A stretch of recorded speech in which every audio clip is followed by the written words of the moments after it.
तो दोस्तों आज मैं आपके लिए एक्सप्लेन करने वाला हूँ 2026 में रिलीज हुई welcome back to jungle movie को। शायद आपने इसके जो और भी पार्ट्स आए थे जैसे वेलकम बैक, इसको आपने देखा होगा और आपको पता होगा कि यह एक कॉमेडी मूवी है। तो इसीलिए अभी वीडियो को लाइक कर दीजिए और चैनल को सब्सक्राइब कर दीजिए। तो बिना देरी करते हुए चलिए वीडियो को शुरू करते हैं। कहानी की शुरुआत एक बिजनेसमैन से होती है जो कि काफी परेशानी में होता है क्योंकि उसे पता चलता है कि जल्दी सरकार बदलने वाली है। अगर ऐसा हुआ तो जो वो सालों से टैक्स का घोटाला कर रहा है वो सबके सामने आ जाएगा। वह तुरंत अपनी बेटी जेनी और अपनी टीम को बुलाता है। मीटिंग में बैठकर वो सबसे आइडिया मांगता है कि कोई ऐसा रास्ता मिल जाए कि कंपनी को भारी नुकसान दिखाया जा सके। सभी अजीबोगरीब आइडिया देने लगते हैं और जेनी तो आइडिया देती है कि वो पेट्रोल पंप को 10 मंजिल ऊपर ले जाकर खोल दें जिससे कि कोई कस्टमर आएगी नहीं और कंपनी को घाटे में दिखाना आसान हो जाएगा। लेकिन उसके पिता को यह आइडिया पसंद नहीं आता। लेकिन तभी उनका सेक्रेटरी दुबे एक अलग ही प्लान देता है। वो कहता है कि अगर वो एक फ्लॉप फिल्म बना दे तो लोगों को लगेगा कि वह फिल्म फ्लॉप हो गई और सारे पैसे उसी में खर्च हो गए।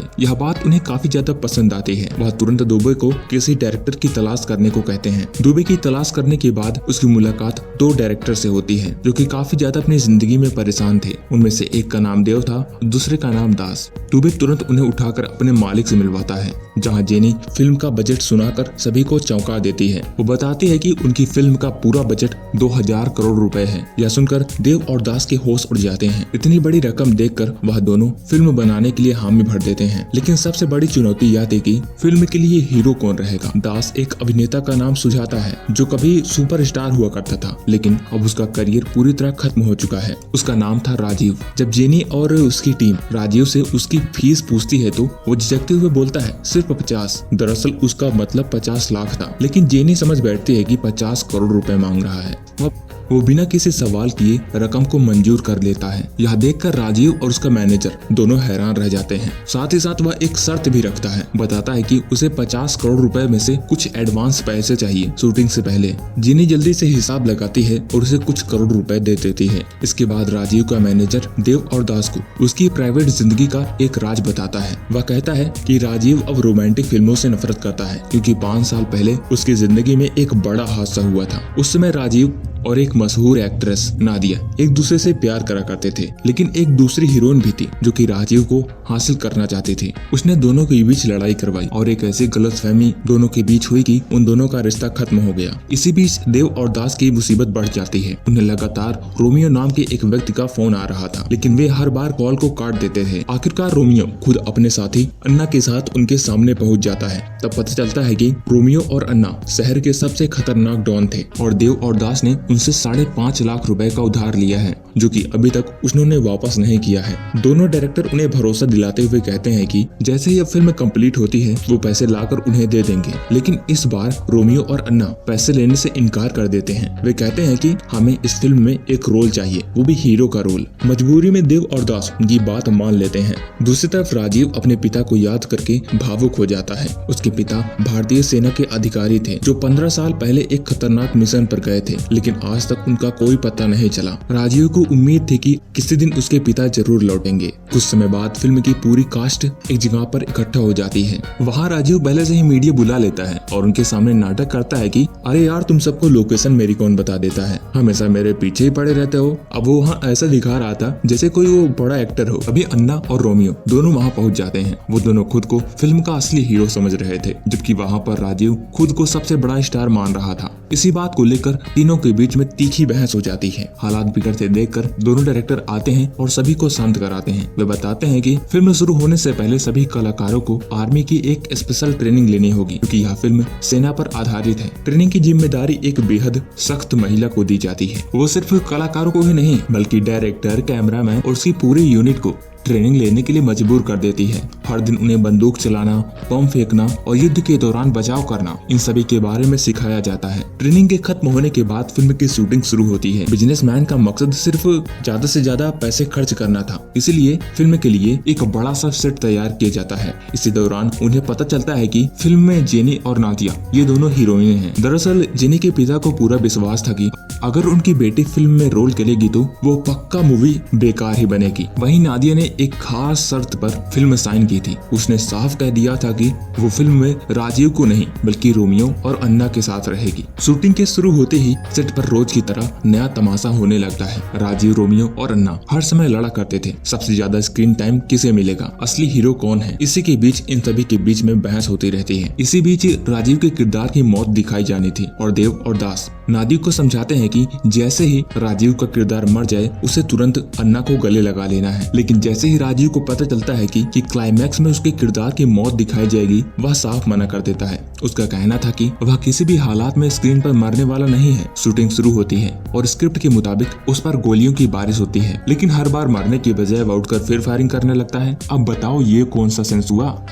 यह देखकर अन्ना का पारा चढ़ जाता है। वह भी गुस्से में आकर फायरिंग करने लगता है, लेकिन राजीव फिर भी मरने का नाम नहीं लेता। देखते ही देखते सेट पर बहस शुरू हो जाती है। पूरा सीन इधर का उधर हो जाता है और सभी एक दूसरे के ऊपर दोष लगाने लगते हैं।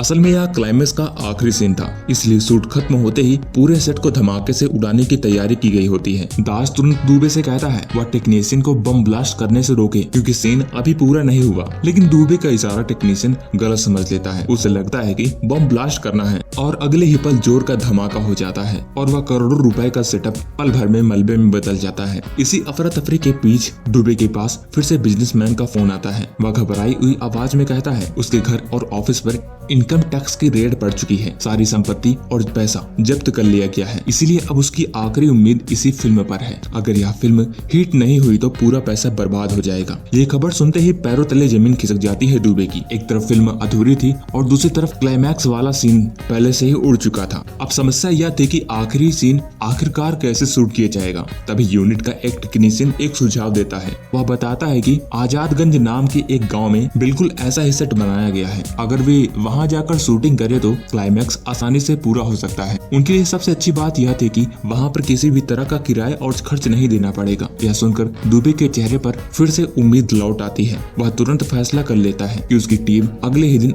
आजादगंज जाएगी। देव और दास एक और जरूरी बात दुबे से कहते हैं। उनका मानना था कि बिल्कुल भी इस सच्चाई का पता न चले कि जहाँ पर वह शूटिंग करने जा रहे हैं वहाँ पर असली गांव के लोग हैं। अगर उन्हें इस बात का पता चला तो वे शूटिंग के बजाय सवाल जवाब करने लगेंगे और पूरा का पूरा काम बिगड़ जाएगा। इसलिए वे तय करते हैं कि सभी कलाकारों से कहा जाएगा कि जिस गाँव में वो शूटिंग करने के लिए जा रहे हैं वहाँ हर इंसान एक्टर है और पूरा गाँव उस शूटिंग के लिए तैयार हो गया है। अगले दिन पूरी टीम को यह बताया जाता है कि अब क्लाइमैक्स की शूटिंग रियल लोकेशन पर की जाएगी। पूरी फिल्म सिर्फ एक दिन में खत्म करनी थी। यह सुनकर सभी कलाकार हैरान रह जाते हैं। उन्हें समझ नहीं आता कि इतना बड़ा क्लाइमैक्स आखिर एक दिन में कैसे शूट किया जाएगा। देव और दास बताते हैं कि पूरे गांव में अलग अलग जगह पर कैमरे लगाए जाएंगे जिससे हर एंगल पर रिकॉर्डिंग की जाएगी और शूटिंग जल्दी कंप्लीट हो जाएगी। यह सुनकर सभी लोग तैयार हो जाते हैं। उधर जब दुबे, देव और दास हेलीकॉप्टर से रवाना होने लगते हैं तभी उनका एक आदमी उन्हें चेतावनी देता है कि आजादगंज के आसपास आतंकवादियों का खतरा बढ़ गया है। लेकिन तीनों इस बात को गंभीरता से नहीं लेते।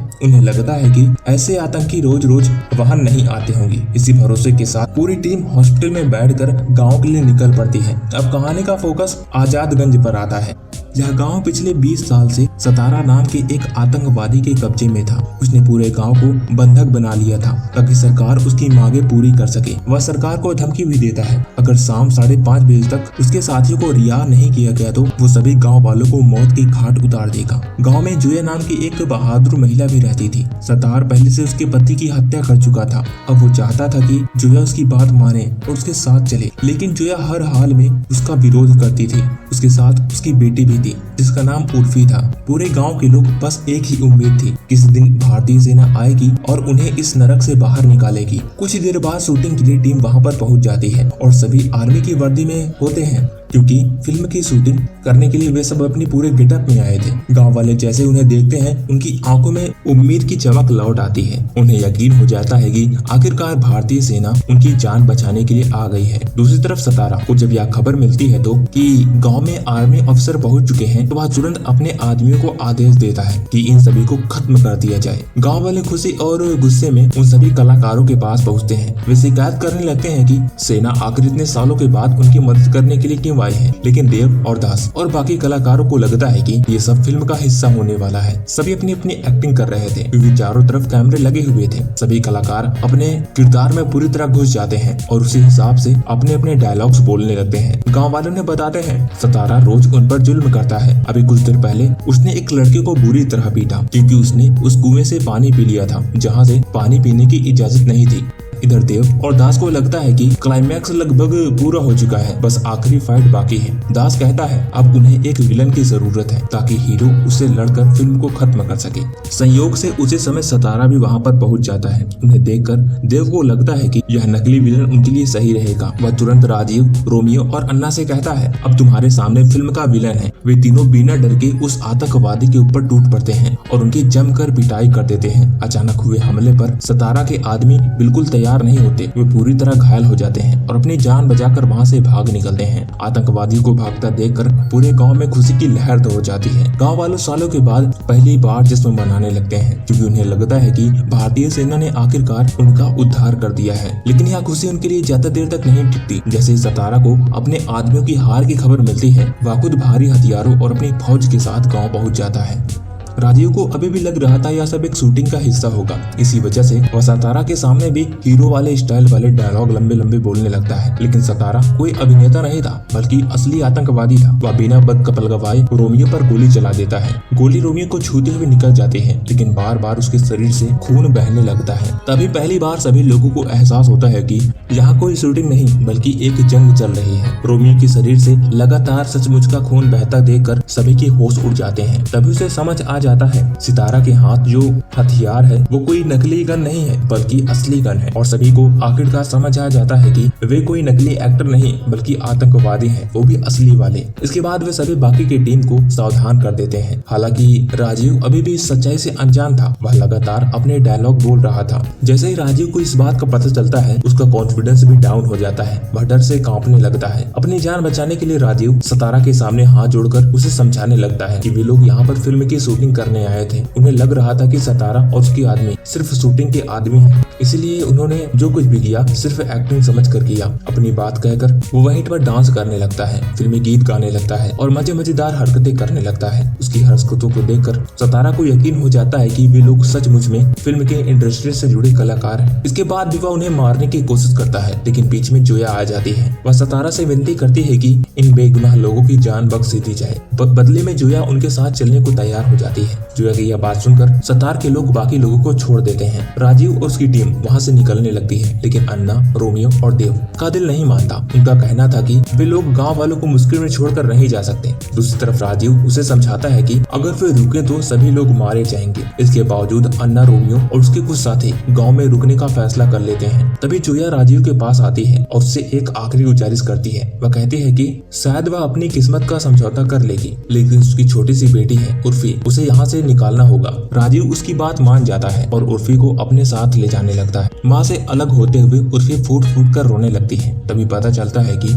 कई साल पहले जब सितारा ने पिता की हत्या की थी उस सदमे की वजह से उसकी आवाज चली गई थी। लेकिन आज जब वह अपनी माँ से बिछड़ रही है तो अचानक से उसकी आवाज लौट आती है और वो अपनी माँ को जोर जोर से पुकारती है। लेकिन अफसोस जोया अब वहाँ से चली गई थी, उसके कानों तक यह आवाज नहीं पहुँचती। उधर गांव में अन्ना, रोमियो और देव और उसके बाकी के साथी रुककर आतंकवादियों का मुकाबला करने लगते हैं। वे गांव वालों को बचाने की कोशिश करते हैं लेकिन आखिरकार सितारा के आदमी उसे पकड़ लेते हैं। जब यह खबर राजीव तक पहुँचती है तो उसे अपनी गलती का एहसास होता है। उसे समझ आता है कि सिर्फ अपनी जान बचाकर भागना इंसानियत नहीं है। यही सोचकर वह गांव वापस लौटता है और अपने साथियों के साथ मिलकर आतंकवादी पर हमला बोल देता है। इसके बाद दोनों गुटों के बीच में जबरदस्त लड़ाई होती है। सितारा को जैसे ही पता चलता है कि उसके लोग हमला झेल रहे हैं तो वह बेहद गुस्से में बंदूक लेकर वहां पर निकल पड़ता है। इधर राजीव और उसकी टीम के पास लड़ने के लिए हथियार नहीं थे। तभी गाँव के ऐसे दो लोग जो सितारा के लिए काम करते थे वह सितारा के खुफिया अड्डे के बारे में बता देते हैं जहाँ पर ऐसे ढेर सारे हथियार छिपा कर रखे गए थे।